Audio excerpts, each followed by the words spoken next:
How well do you know your friends? How well do you know yourself? And who in this world can you trust? If you wanna have to leave your home, just mess with a bottle of cone. You gotta make it to the woods if you can. If you can, if you can, you gotta make it to the woods if you can. Welcome back to Steven Moffat's Stages of Grief, the series where we talk about grief and loss in Steven Moffat's screenplays. Today, we're taking a detour from Doctor Who to BBC Sherlock and focusing on the Season 4 episode, The Lying Detective. So far, my other videos have dealt with depression, anger, and guilt. Today's episode is all about acceptance. Strap yourselves in as we watch not just the best episode of Sherlock, but the best episode in television history. Let's talk mysteries. Normally, a mystery is there to entertain you. The Lying Detective uses mystery for a nobler purpose. In this episode, the mystery exists to challenge your perspective. If you've read the books or watched the show, you probably think that you know these characters. But what if you don't? The Lying Detective picks up where the Season 4 premiere left off. Sherlock has just made a catastrophic mistake, and this mistake led to Mary Watson sacrificing her life. John blames Sherlock for his wife's death and never wants to see him again. Later, Sherlock finds a message from Mary on a DVD. In it, Mary tells Sherlock, "Go to hell, Sherlock." Weeks afterwards, Sherlock invites John to join him on a case. He needs help to bring down Culverton Smith, a powerful celebrity and suspected serial killer. But why is Sherlock so obsessed with Culverton? Can John and Sherlock ever be friends again? And is Sherlock finally in too deep? The Lying Detective is about appearance versus reality. Every character is touched by death, and death exposes their dark sides. On this journey, we'll see everyone struggle to accept themselves for who they really are.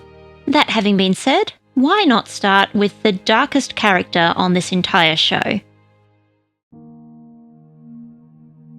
In trauma or grief, unexpected sides of ourselves come out, and sometimes this can be horrifying. Culverton Smith represents the darkest parts of humanity that we hope we'll never see. Culverton manipulates his public image for power and money. Money, power, fame, some things make you untouchable. The episode opens with Culverton rewriting people's memories using a mind-altering drug. We start with a shot of Culverton standing in front of a window. One side shows Culverton standing alone. The other shows him flanked by an employee. This shot sets up this episode's entire premise. There is a difference between the person you are and the person other people see. Culverton meets with a police officer, a judiciary member, a representative of a famous broadcaster, 2 employees, and his daughter Faith. What do all these people have in common? Well, they're the people who would be most impacted if they knew Culverton's deep, dark secret. And they have the power to expose him. In walk some nurses wearing white surgical gowns, the colour of death. Culverton tells us that he wants to open his heart. It's a surgical metaphor which evokes blood, danger, and death. We see, before we're told, that Culverton has altered these people's minds. The episode rapidly cuts between the meeting and blurry shots of Culverton's daughter Faith stumbling to her desk. We're now inside Faith's memory, which has been corrupted by Culverton. Culverton says something interesting and disturbing. If you think about it, civilization has always depended on a measure of elective ignorance. Then he announces to his guests, I'm terribly sorry. I need to kill someone. Culverton is a horrible person hidden in plain sight.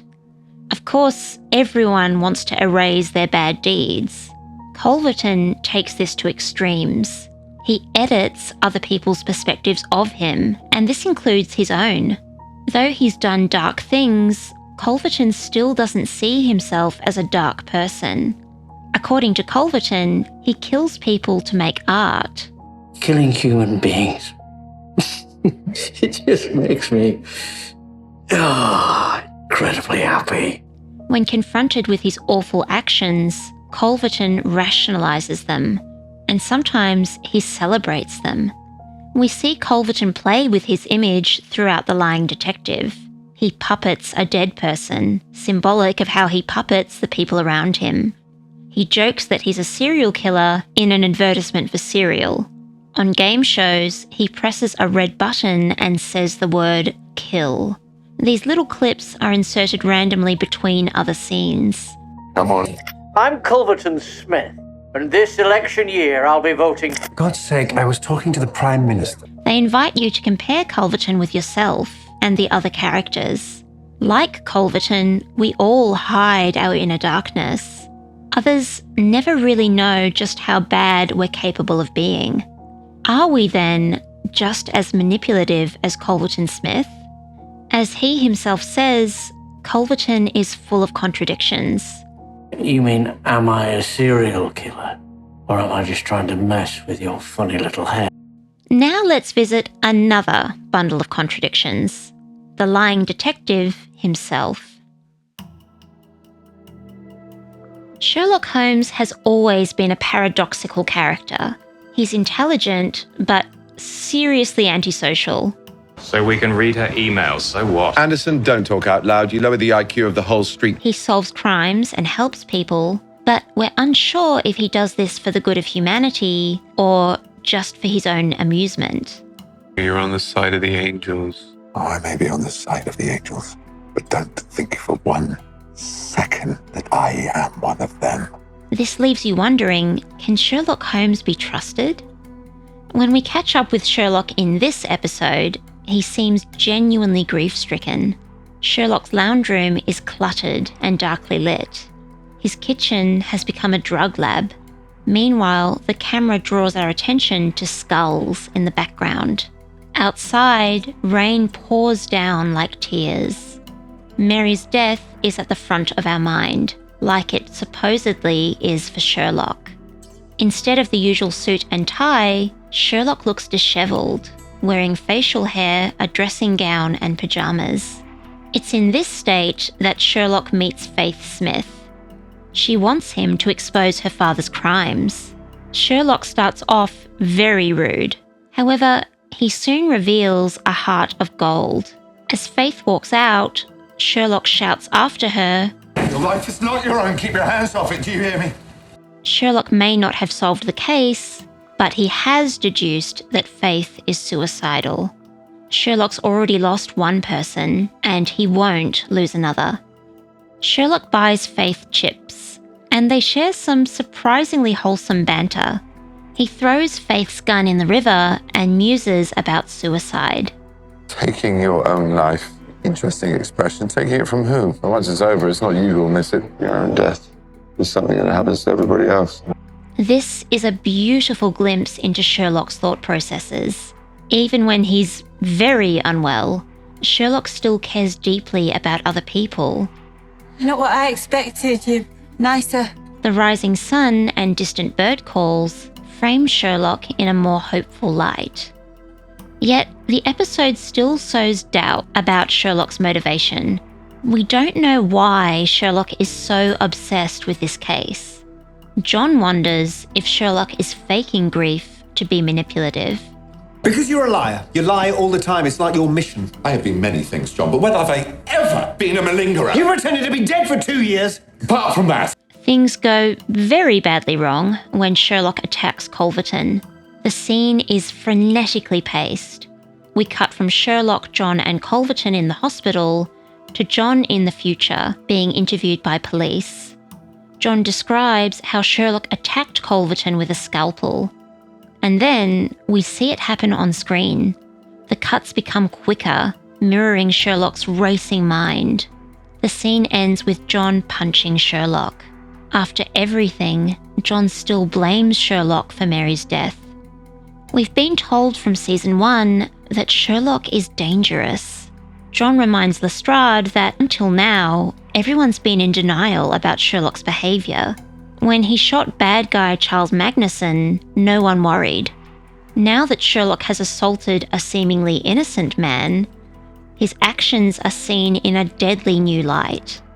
And it's not just Sherlock's morals under scrutiny. Sherlock is high on drugs. Can his powers of deduction even be trusted anymore? Moffat writes Sherlock in this story as an unreliable narrator. Normally, Sherlock's brain works like a computer. His deductions appear on screen in neat typed font, with electronic beeps and clicks. In his drug-addled state, Sherlock's deductions look more primitive. His thoughts appear in chalk. He sees familiar set pieces through strange new camera angles. It's as if Sherlock's world has turned sideways. Scenes are edited in a non-linear way, with random conversations between characters bleeding into each other. You haven't made it up to me. How am I supposed to do that? Sex. I'm sorry? Sex. How did you know I wasn't getting any? We're all living inside Sherlock's fever dream. Fantastical things happen on screen, like Sherlock walking up walls. Like Sherlock, we're seeing everything from weird new perspectives. And we can't help but wonder what's real. Even Faith might not be real. When Sherlock tells Mrs. Hudson that he's going out with a friend, Faith is conveniently out of shot. She then mysteriously disappears mid-conversation. In what should be a triumphant moment, Sherlock invites Faith to the hospital to confront her father. Only, it's not the woman Sherlock spoke to. Culverton says what's on everyone's mind. Either I'm a serial killer, or Sherlock Holmes is off his tits on drugs. You're too high to know what's real anymore. It soon turns out Sherlock isn't out of his mind, with grief nor drugs. Back at Baker Street, Mycroft has sent a team to investigate Sherlock's apartment.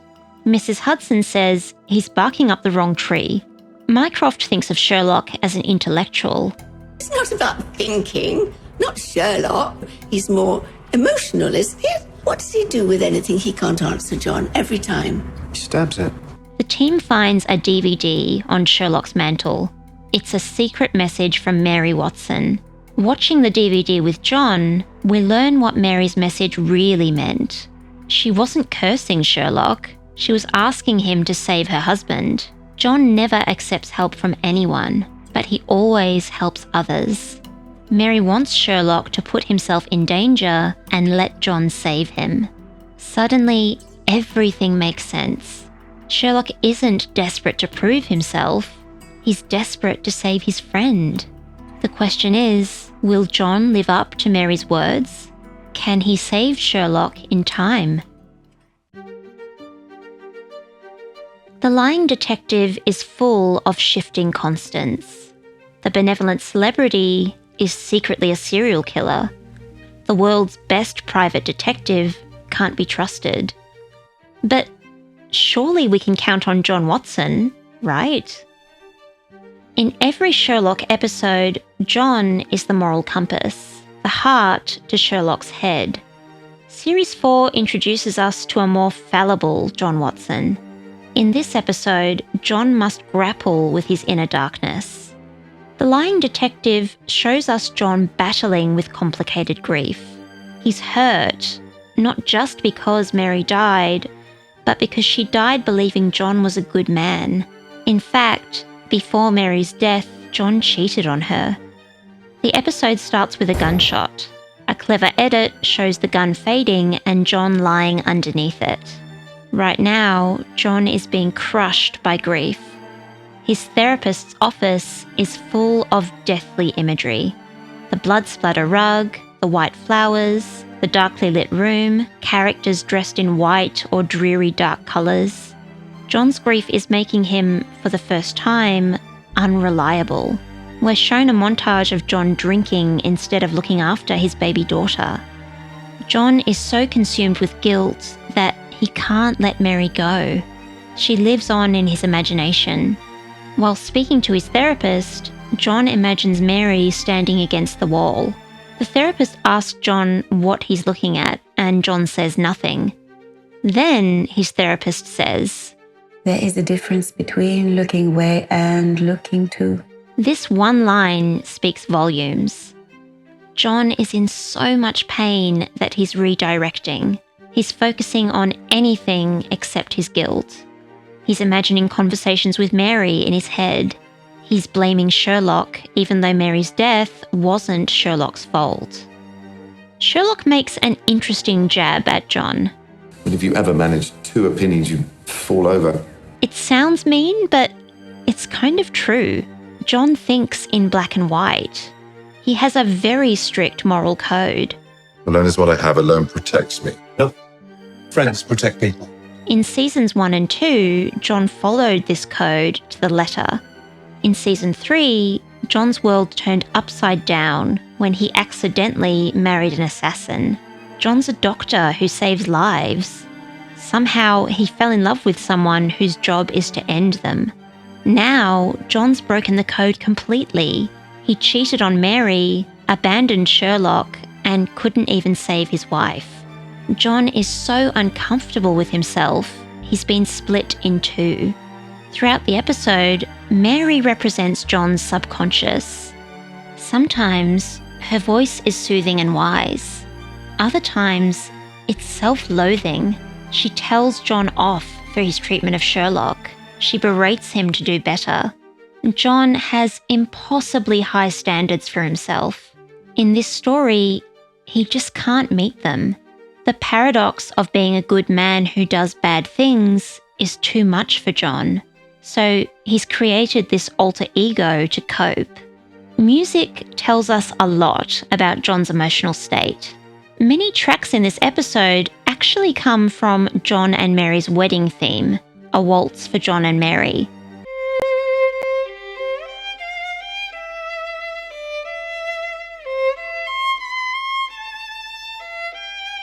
When we first hear this theme in season 3, it's upbeat and joyful. In The Lying Detective, a soulful vocal performance communicates John's grief.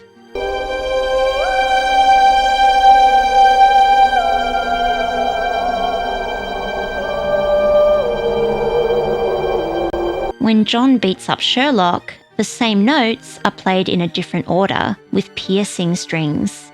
We feel John's rage and Sherlock's fear.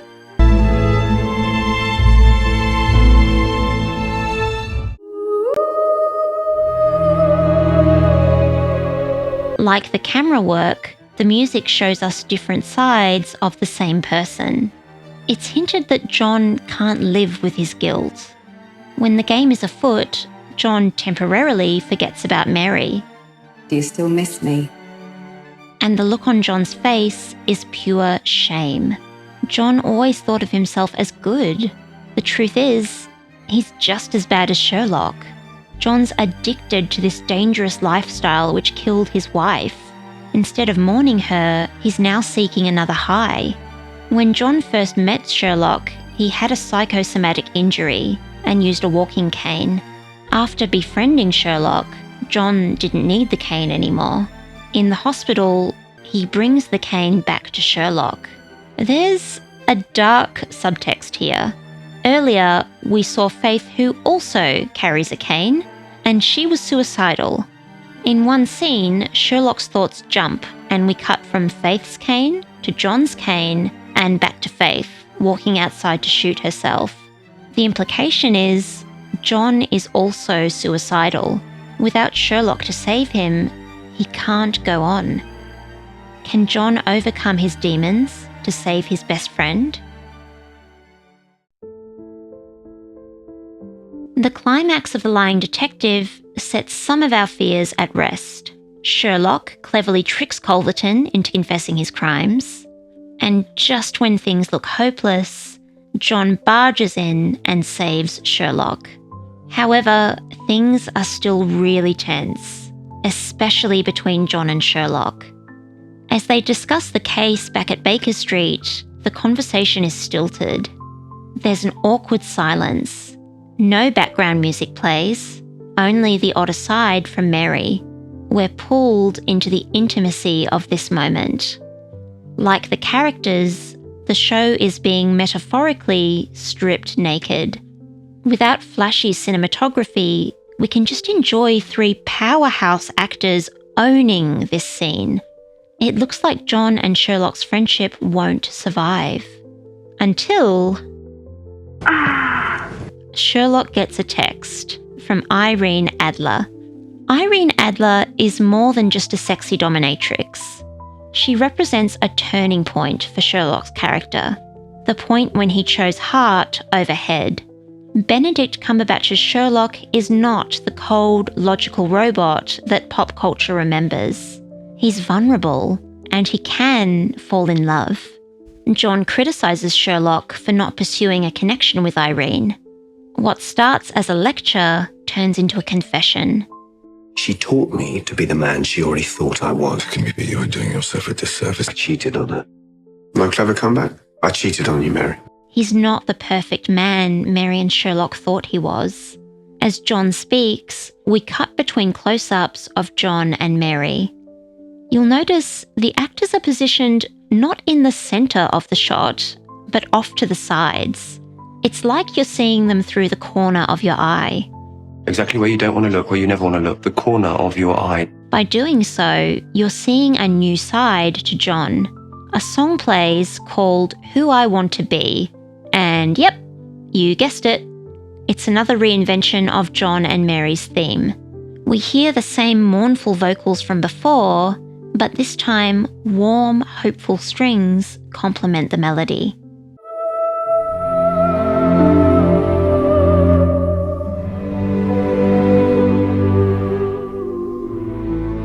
Like anyone, John does awful things sometimes, but he wants to be better, and it's because of Mary. Who you thought I was is the man who I want to be. Now that he's admitted his guilt, the two halves of John come together, and Mary disappears. John finally breaks down crying. In the most queer-baity moment ever, Sherlock stands up and walks across the room to embrace him. Sherlock tries to tell John that it's okay, but of course it's not okay. John's wife is dead, and everything is awful now. So, Sherlock tries again. It's okay. It's not okay. No. But it is what it is. It is what it is something John says a lot. The first time he says it, the words sound like a tired cliché, a defense mechanism John uses to distract from his pain. The second time, it sounds more like an admission of defeat. It is what it is, and what it is.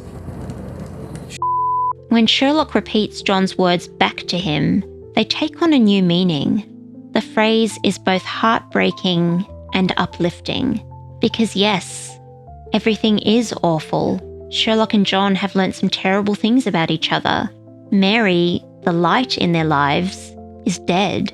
But it really is okay, because Sherlock accepts John for who he is, problems and all, and John accepts Sherlock.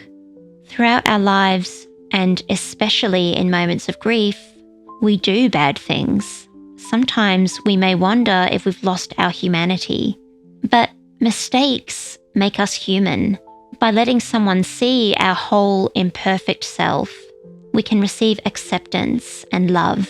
And then we can give that same acceptance and love right back to ourselves. When I first saw The Lying Detective, I was having a tough year. I had a chronic illness, and I could no longer do things that used to be easy. Suddenly, I couldn't live up to my own expectations. It was scary. And being vulnerable and talking about my feelings was even scarier. Then I saw The Lying Detective. Sometimes It feels like no one understands you. Maybe you don't even understand yourself. The truth is, we will never understand each other properly because humans are too complex to understand. No one has ever properly understood me. I have never fully understood anyone. No one understands anyone else. What we see is only ever the tip of the iceberg. Hope and healing happen when we acknowledge our shadow sides. After all, it's not a pleasant thought, John, but I have this terrible feeling from time to time that we might all just be human. Even you? No. Even you. Doctor Who is my favourite show. But this is still the most perfect bit of television I've ever seen. It's a shame about the next episode, huh? I hope I've convinced you to rewatch Sherlock the Lying Detective. Join me next time for the penultimate episode of Steven Moffat's Stages of Grief. We'll talk about what it's like to keep living when the person you were is already dead. No, I want you to know, as my friend, I don't want to live if I can't be me anymore. Thanks for watching Lingua Anomaly. Don't forget that overthinking is a superpower, and there is beauty in the way that you think. Today, we're taking a detour from BBC Sherlock. No, we're not. Try again. Oh, bloody hell, I can't get the TH sound properly. Her voice is soothing and wise. The episode's Wake Up Australia. Either I'm a serial killer or Sherlock. What?